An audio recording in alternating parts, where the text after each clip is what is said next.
تبارك الذي نزل الفرقان على عبده ليكون للعالمين نذيرا.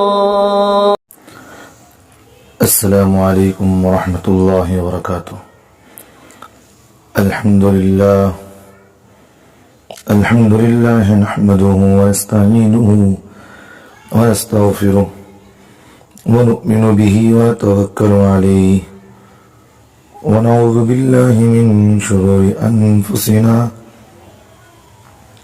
ومن سيئات أعمالنا من يهده الله فلا مضل له ومن يضلله فلا هادي له ونشهد أن لا إله إلا الله وحده لا شريك له ونشهد أن سيدنا ومولانا محمدا عبده ورسوله. أما بعد فأعوذ بالله من الشيطان الرجيم. بسم الله الرحمن الرحيم. والفجر وليال عشر والشفع والوتر والليل إذا يسر. وقال النبي صلى الله عليه وسلم أفضل الصيام بعد رمضان شهر الله المحرم، أو كما قال عليه الصلاة والسلام. حضرات سامعین قدر، عزیز دوستوں، چاند کی سالانہ گردش پھر ایک بار اپنے دورے تمام کر چکی ہے اور اسلامی سال کا آخری مہینہ ذی الحجہ ختم ہو کر اسلامی سال کا پہلا مہینہ محرم الحرام شروع ہو گیا ہے. اور عجیب بات یہ ہے کہ ذی الحجہ کی 10ویں تاریخ میں جد رسول صلی اللہ علیہ وسلم کی قربانی کا واقعہ پیش آیا، تو محرم کی 10ویں تاریخ میں مظلوم اہل بیت کی قربانی کی واقعہ پیش آیا. گویا اسلامی سال کا آخری مہینہ بھی قربانی والا ہے اور پہلا مہینہ بھی قربانی والا ہے. صرف فرق اتنا ہے کہ پچھلا مہینہ ہم سے قربانی طلب کرتا ہے تو اگلا مہینہ ہم کو طلب کرتا ہے. غرض دونوں مہینے فضیلت اور عظمت اور حرمت والے ہیں، لیکن محرم کی حرمت کو اس کے نام ہی سے ظاہر ہوتی ہے، اس لیے کہ محرم کے لغوی معنی معظم اور محترم کے ہیں. قرآن شریف میں بیت اللہ شریف کی نسبت سیدنا ابراہیم خلیل اللہ علیہ السلام کی ایک دعا میں یہ الفاظ ہیں: ربنا انی اسکنت من ذریتی بواد غیر ذی زرع عند بیتک المحرم. جیسے کعبۃ اللہ کی فضیلت اور حرمت والا ہے جس کی وجہ سے اسے محرم کہا گیا ہے، ایسے ہی محرم بھی حرمت اور عظمت والا مہینہ ہے جس کی وجہ سے اسے بھی محرم کہا جاتا ہے. چنانچہ اللہ تبارک و تعالی قرآن مجید میں یہ بھی بیان فرماتے ہیں: ان عدت الشہور عند اللہ 12 شہرا فی کتاب اللہ یوم خلق السماوات والارض منها 4 حرم. یہ حقیقت ہے کہ مہینوں کی تعداد تو اللہ تعالیٰ کے نزدیک 12 ہی ہیں.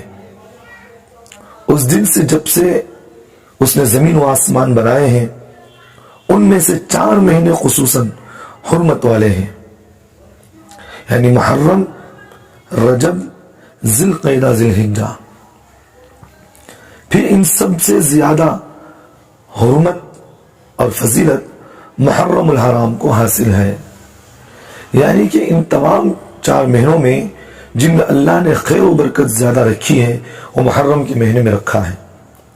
اس لیے رحمت دو عالم صلی اللہ علیہ وسلم نے حدیث میں ارشاد فرمایا، جو میں نے حدیث خطبے میں پڑھی اس میں اللہ کے رسول صلی اللہ علیہ وسلم نے فرمایا کہ افضل الصیام بعد رمضان شہر اللہ المحرم، بہترین روزہ رمضان کے فرض روزوں کے بعد اللہ تعالیٰ کے مہینے محرم کے روزے ہیں۔ اور اس حدیث پاک کے اندر اللہ کے رسول صلی اللہ علیہ وسلم نے یہ فرمایا ہے یہ شہر اللہ کا مہینہ ہے، یعنی کہ مہینے تو سارے اللہ ہی کے ہیں، لیکن یہ مہینہ بہت محترم اور مبارک مہینہ ہے۔ اسی لیے سرور دو عالم صلی اللہ علیہ وسلم نے اسے اللہ تعالیٰ کی طرف منسوب کرتے ہوئے کہا شہر اللہ، یا اللہ کا مہینہ ہے۔ جیسے مساجد تو سب اللہ تعالیٰ ہی کے گھر ہیں، 2-3 مثالوں سے میں سمجھانا چاہتا ہوں۔ یہ محرم کا مہینہ اللہ کا مہینہ ہے، 3 مثالوں سے میں سمجھاتا ہوں۔ دیکھیے دنیا کے اندر جتنے بھی مسجدیں ہیں یہ ساری مسجدیں اللہ ہی کے گھر ہیں، مگر مسجد حرام کو بیت اللہ اس کی عظمت و حرمت کی وجہ سے کہا جاتا ہے۔ اسی طرح اونٹیاں تو ساری اللہ ہی کی پیدا کی ہوئی ہیں، مگر حضرت صالح علیہ السلام کی اونٹنی کو ناقۃ اللہ، اللہ کی اونٹنی کہا گیا ہے، اس کی عظمت و حرمت کی وجہ سے یہ بات کہا گیا ہے۔ اور اس واقعے کو آپ حضرت بخوبی جانتے ہیں، حضرت نوح علیہ السلام کی، حضرت صالح علیہ السلام کی جو اونٹنی تھی، یعنی ان کی قوم نے حضرت صالح علیہ السلام سے کہا کہ ہم آپ کی دعوت کو اس وقت قبول کریں گے جب جو ہے آپ اس سامنے والی پہاڑی سے ایک گھابن اونٹنی کو نکالیں۔ تو اللہ تبارک و تعالیٰ کے پاس انہوں نے دعا کی، تو اللہ تعالیٰ نے ان کی دعا کی برکت سے اس سامنے والے پہاڑ سے ایک اونٹنی کو نکالا، وہ بھی بچے والی تھی، گھابن اونٹنی تھی، اس کے پیٹ میں بچہ تھا۔ اور اللہ تعالیٰ نے کہا یہ اللہ کی اونٹنی ہے، اس کی حفاظت کرنا تم تمام کی ذمہ داری ہے، اگر اس کو تم ستاؤ گے تو یاد رکھنا اللہ کا عذاب بہت سخت ہے۔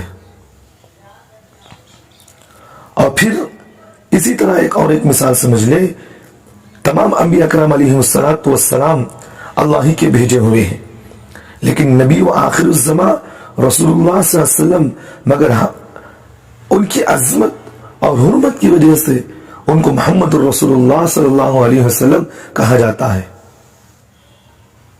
اور اللہ تعالیٰ نے اللہ کے رسول صلی اللہ علیہ وسلم کو محمد رسول اللہ کہا ہے، یہ اس لیے کہ اللہ کے رسول کی یہ عظمت تھی اور یہ ان کی حرمت ہے۔ تینوں مثالوں کے بعد اب یہاں میں سمجھانا چاہتا ہوں، اسی طرح محنت تو سب اللہ ہی کے ہیں، مگر محرم الحرام کو اس کی حرمت، اس کی فضیلت کی وجہ سے شہر اللہ فرمایا ہے، یعنی محرم کی حرمت کے لیے یہی کافی ہے۔ اب یہاں میں تینوں مثالوں کو رکھ کر ایک نقطے کی بات میں آپ حضرات کے سامنے بتانا چاہتا ہوں، اس نقطے کی بات کو ذہن میں رکھنا۔ بیت اللہ یہ اللہ کا گھر ہے، جب اس بیت اللہ کو منہدم کرنے کے لیے ابرہہ دنیا کے اندر آیا، بیت اللہ کو منہدم کرنے کے لیے جب اس نے ساری فوج کو لے کر مکہ مکرمہ پر چڑھاوے کے لیے آیا، اللہ نے اس قوم کو تباہ و برباد کر دیا۔ اسی طرح حضرت صالح علیہ السلام کی جو اونٹنی ہے یہ اللہ کی بھیجی ہوئی اونٹنی تھی، یہ اللہ کی خاص اونٹنی تھی، لیکن اس قوم نے اس کی حفاظت کرنے کے بجائے اس اونٹنی کے ساتھ انہوں نے یہ برتاؤ کیا کہ اس کو قتل کر دیا۔ اللہ کو اتنا غصہ آیا، وہ ساری قوم تباہ و برباد ہو گئی۔ اسی طرح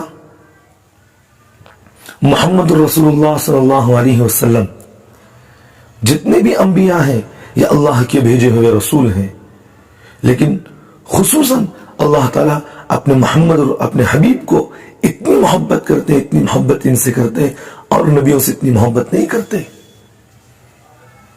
لیکن جب ان کی ذات پر انگلی اٹھی تو اللہ نے خود ان سے مقابلہ کیا، اللہ نے خود ان کا انتقام لیا.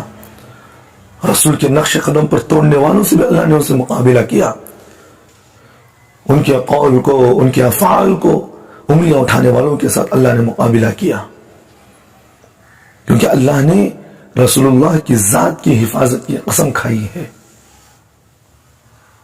جس علاقے کے اندر اللہ کے رسول ہیں اس علاقے کی اللہ نے قسم کھائی، لا اقسم بهذا البلد وانت حل بهذا البلد. اللہ تعالیٰ نے اللہ کے رسول کے بانوں کی قسم کھائی ہے. تو ان تینوں مثالوں سے میں بات سمجھانا چاہتا ہوں، یہ تینوں یہ اللہ کی خصوصی چیزیں تھیں. اسی طرح جو اللہ تعالیٰ اللہ کے رسول نے فرمایا شہر اللہ، یہ اللہ کا مہینہ ہے محرم الحرام، اس کی عظمت و حرمت اللہ کے نزدیک بہت قیمتی ہیں. اس کی عظمت کرنا اور اس کا ادب و احترام کرنا ہم تمام کے لیے ضروری ہے. اگر اس کی ہم بے حرمتی کرے اللہ ہم سے مقابلہ ضرور لیں گے. جب اللہ کسی چیز کو، اللہ تعالیٰ جب کسی چیز کو یہ کہہ دیں یہ میرا مہینہ ہے تو اس کی حفاظت ہم تمام کی ذمہ داری ہے. اللہ تعالیٰ نے محرم الحرام کے فجر کے نماز کی بھی اللہ نے قسم کھائی ہے اس کی عظمت کو بتانے کے لیے. والفجر ولیال عشر والشفع والوتر، اللہ نے فجر کی قسم کھائی، قسم ہے فجر کی. مفسر قرآن صحابی رسول حضرت عبداللہ ابن عباس رضی اللہ عنہ فرماتے ہیں یہ اللہ نے جو فجر کی قسم کھائی ہے اور محرم الحرام کی فجر کی نماز کی اللہ نے قسم کھائی ہے. جب اللہ کے نزدیک اس کی فجر کی اتنی قدر قیمت ہے تو اس کی بے حرمتی اللہ کو پسند نہیں ہے. امام قتادہ رحمۃ اللہ علیہ فرماتے ہیں یہ اللہ نے جو قسم کھائی ہے وہ محرم الحرام کی فجر کی قسم کھائے ہیں. تو اس لیے یہ بہت محترم مہینہ ہے، ہم تمام کو اس کی عزت کرنا چاہیے، اس کا ادب و احترام کرے، ایک ایک لمحے کی ہم اس کی حفاظت کرے، اس کی قدردانی کرے. اور اس مہینے کی فضائل تو میں کیا بیان کروں آپ حضرات کے سامنے، فضائل تو اس کے بھرے ہوئے ہیں، لیکن دو حدیثوں سے میں محرم الحرام کی فضیلت کو بیان کرنا چاہتا ہوں. پہلی حدیث یہ سمجھیں یہ ایسا محترم مہینہ ہے کہ اللہ تبارک و تعالی نفل روزوں میں رمضان کے بعد اسی ماہ میں روزہ رکھنا سب سے زیادہ محبوب پسند کرتے ہیں اللہ اس کو. اس کی فضیلت کو اللہ نے بڑھا کر بیان فرمایا. نفل روزوں میں رمضان کے بعد اللہ تبارک و تعالی اگر کسی مہینے میں روزہ رکھنا، نفل روزوں کو اللہ پسند کرتے ہیں، وہ محرم کے روزوں کو پسند کرتے ہیں اور مہینوں کے روزوں کو نہیں. اللہ کے رسول صلی اللہ علیہ وسلم نے فرمایا افضل الصیام بعد رمضان، جیسے فرائض کے بعد نوافل میں قیام اللیل اللہ تعالیٰ کو سب سے زیادہ پسند ہیں، اسی طرح فرض روزوں کے بعد نفل روزوں میں محرم کے روزے اللہ تعالیٰ کو سب سے زیادہ پسند ہیں، سب سے زیادہ پسند ہیں. اس لیے محرم کے روزوں کو، ہر روزے کی فضیلت کو جان کر روزے رکھیے. رمضان کے بعد اگر کوئی روزے اللہ کے نزدیک محبوب ہیں وہ نہ شعبان کے، نہ کوئی رجب کے، اور کوئی روزے نہیں، بلکہ محرم کے روزوں کو اللہ پسند کرتے ہیں. یہ محترم مہینہ ہے، عظمت والا مہینہ ہے. ایک حدیث یہ ہے. اور دوسری حدیث میں آپ حضرات کے سامنے یہ بھی بتا دیتا ہوں. دوسری حدیث یہ ہے من صام یوما من المحرم فلہ بکل یوم 30 یوما. اللہ کے رسول صلی اللہ علیہ وسلم نے فرمایا محرم کے مہینے میں سے یہ ایک دن کا روزہ رکھنا دوسرے مہینوں کے 30 دن روزہ رکھنے کے برابر فضیلت رکھتا ہے. اب دوسرے مہینوں کے 30 دن کے روزے رکھے لیکن محرم کا ایک روزہ رکھے، وہ 30 روزوں کے برابر اللہ تعالیٰ ایک روزے رکھنے پر ثواب دیتے ہیں. یہ 2 حدیثیں صرف ہمارے لیے کافی ہیں جو اس محرم کے مہینے کو عظمت کو بیان کرنے کے لیے. علامہ نووی رحمۃ اللہ علیہ حدیث مسلسل کے تحت فرماتے ہیں یہ حدیث صراحت کرتی ہے نفل روزے رکھنے کے لیے افضل ترین مہینہ محرم کا مہینہ ہے. اس میں عاشوراء اور اس کے علاوہ محرم کے دوسرے دنوں کے روزے بھی داخل ہیں. یہ فضیلت محرم کے مہینے کے تمام روزوں کو شامل ہے. اس لیے اگر اللہ تعالیٰ توفیق دیں تو اس پورے مہینے کے روزے رکھیں یا اس کی ہر پیر اور جمعرات کو روزہ رکھیں یا نہیں تو 9, 10, 11 کو روزہ رکھے یا نہیں تو کم از کم 9, 10 کو یا 10, 11 کو روزہ ضرور رکھا کرے. ضرور روزہ رکھا کرے.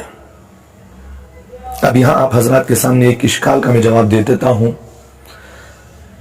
کہ آپ میں سے کئی لوگوں کو اس بات کا گمان ہوگا حضرت آپ نے تو حدیث بیان کر دی کہ محرم کے ایک روزے کی فضیلت دوسرے ایام کے 30 روزوں کے برابر کے مقابل ہے، برابر ہے، اس کا اجر و ثواب اللہ عطا فرماتے ہیں. تو ہم نے حضرت ام عائشہ صدیقہ رضی اللہ عنہا سے یہ ایک حدیث ہم نے سنے ہیں اور پڑھے بھی ہیں اور کتابوں کے اندر حدیث لکھی ہوئی بھی ہے کہ اللہ کے رسول صلی اللہ علیہ وسلم کو میں نے شعبان کے روزوں کے علاوہ اور کثرت سے روزوں کو رکھتے ہوئے کسی مہینے میں نہیں دیکھی. تو شعبان کے روزے افضل ہوئے نا. تو اللہ کے رسول صلی اللہ علیہ وسلم شعبان کے مہینے میں روزہ رکھا کرتے تھے. تو آپ کہہ رہے ہیں کہ جب شعبان کے مہینے کے روزے کے اندر افضلیت کم ہے تو محرم کے روزوں کے اندر افضلیت زیادہ ہے، تو پھر اللہ کے رسول صلی اللہ علیہ وسلم نے شعبان کے روزوں کی کثرت کیوں کی اور محرم کے روزوں کی کثرت کیوں نہیں کی؟ ایک سوال ہے نا، یہ ایک اشکال ہے. یہ مظاہر حق کے اندر اس کا جواب 2 طریقے سے دیا گیا ہے. پہلا یہ دیا گیا ہے محرم کی افضلیت کا علم آپ علیہ الصلوۃ والسلام کو آخری عرصے حیات میں دیا گیا. آخری عمر میں اللہ کے رسول صلی اللہ علیہ وسلم کو اس کا علم ہوا کہ اس کا ایک ایک لمحہ اتنا قیمتی ہے. اس مہینے کے ایک روزے پر اللہ تعالیٰ 30 روزوں کا ثواب دینے والے ہیں، اور اللہ تعالیٰ رمضان کے بعد اگر کسی نفل روزوں کو پسند کرتے اور محرم کے روزوں کو، اس کا علم اللہ کے رسول کو آخری عرصے حیات میں علم ہوا ہے. آخری عمر میں اللہ کے رسول کا اس کا علم ہوا. یہ پہلا جواب ہے.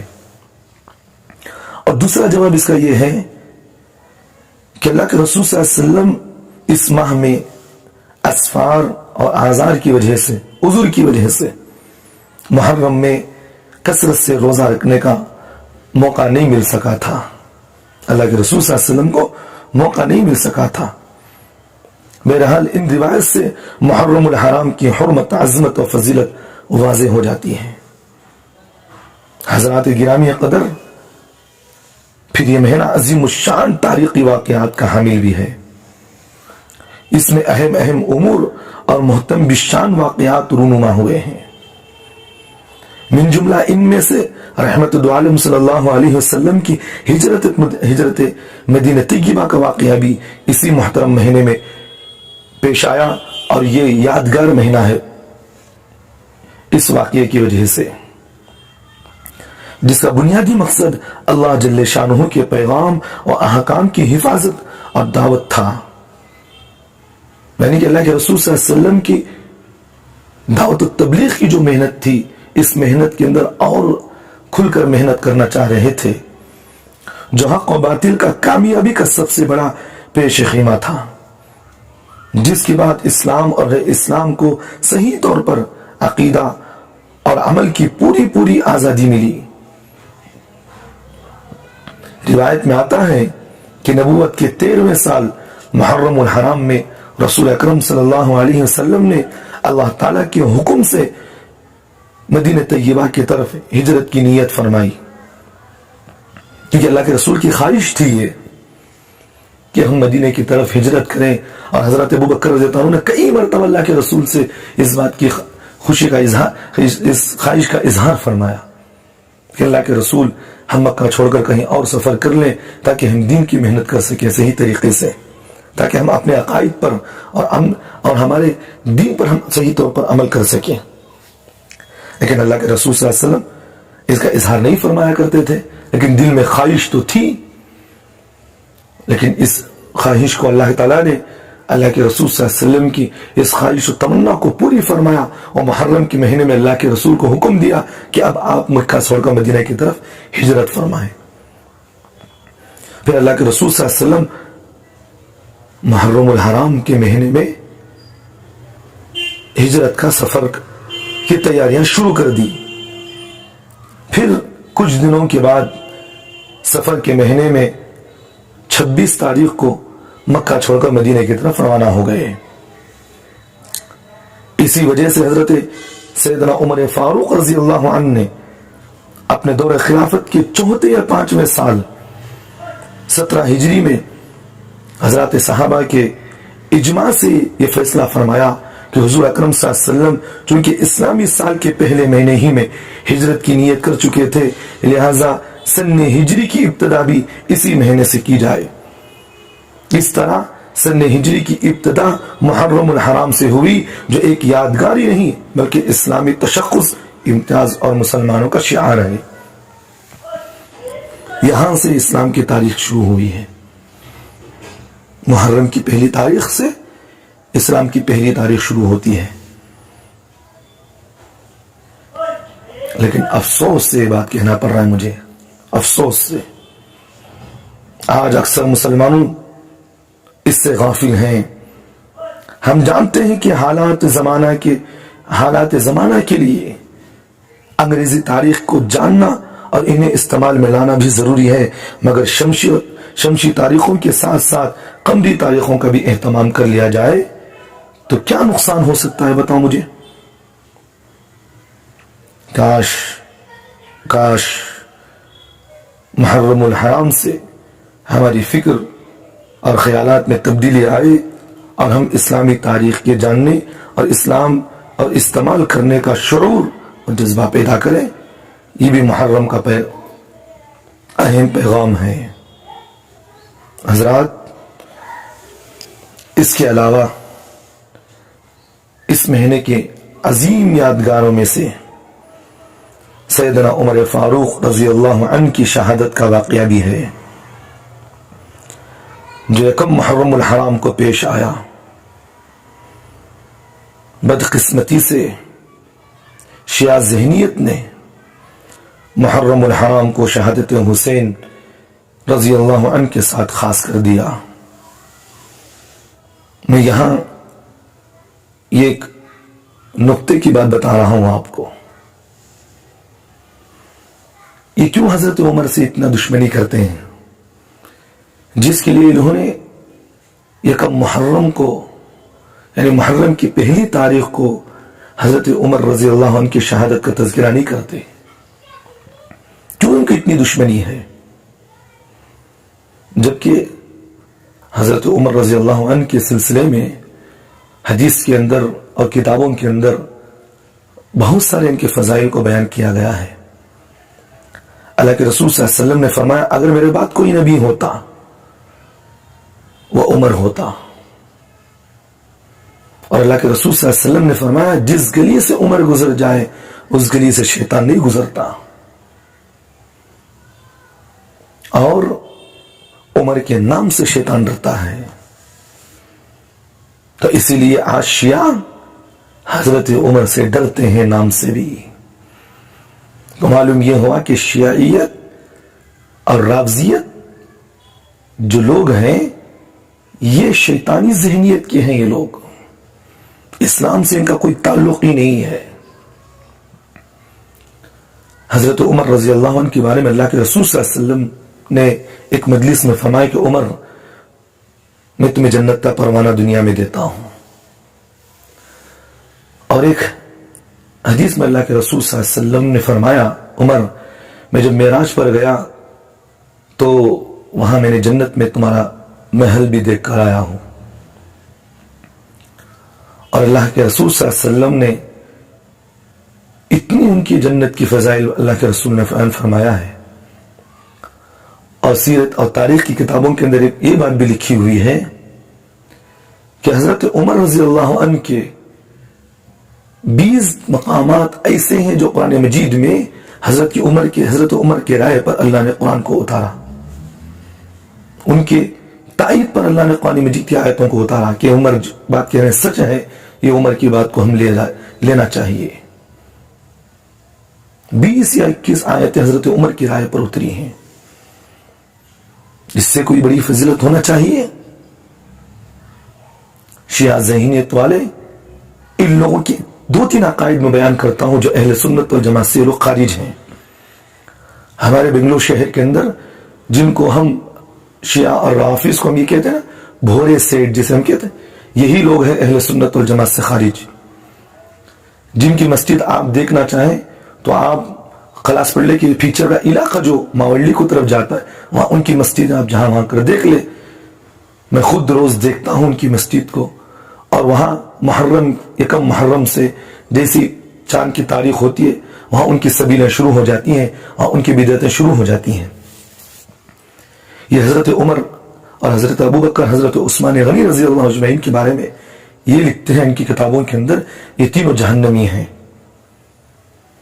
جبکہ اللہ تعالیٰ نے قرآن مجید میں فرمایا والسابقون الاولون من المہاجرین والانصار، اللہ نے آگے فرمایا رضی اللہ عنہم ورضوا عنہ۔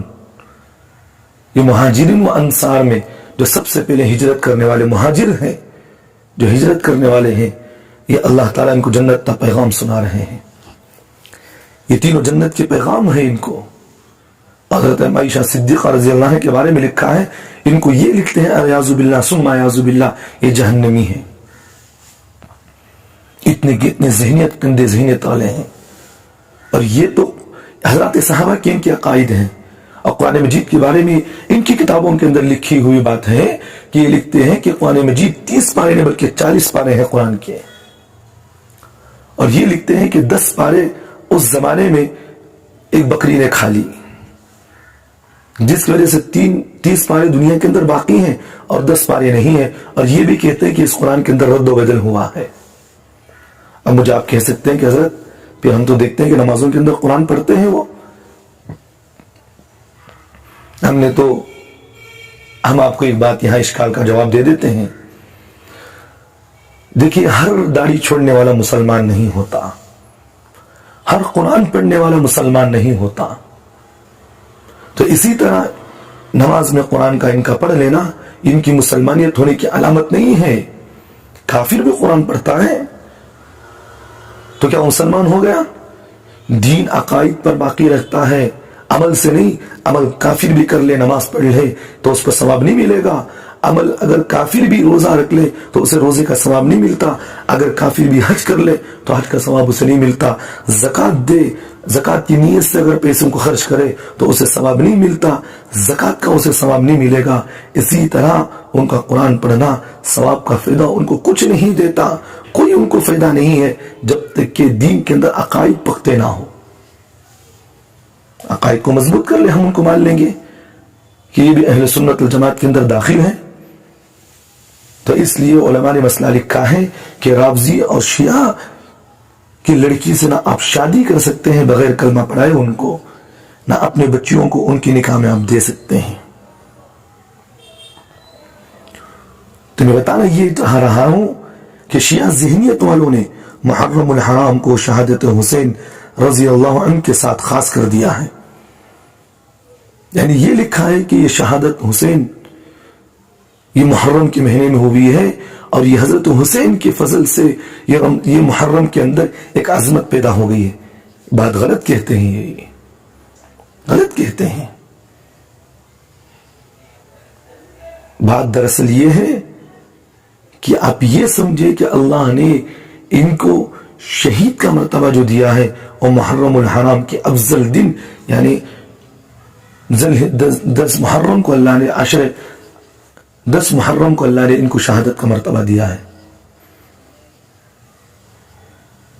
تو یہ بات آپ نہ سمجھے کہ 10 محرم حضرت حسین رضی اللہ عنہ کی شہادت کی وجہ سے اس کی افضلیت ہے۔ تو حقیقت یہ ہے کہ گلشن اسلام کو جن شہداء نے اپنا قیمتی خون دے کر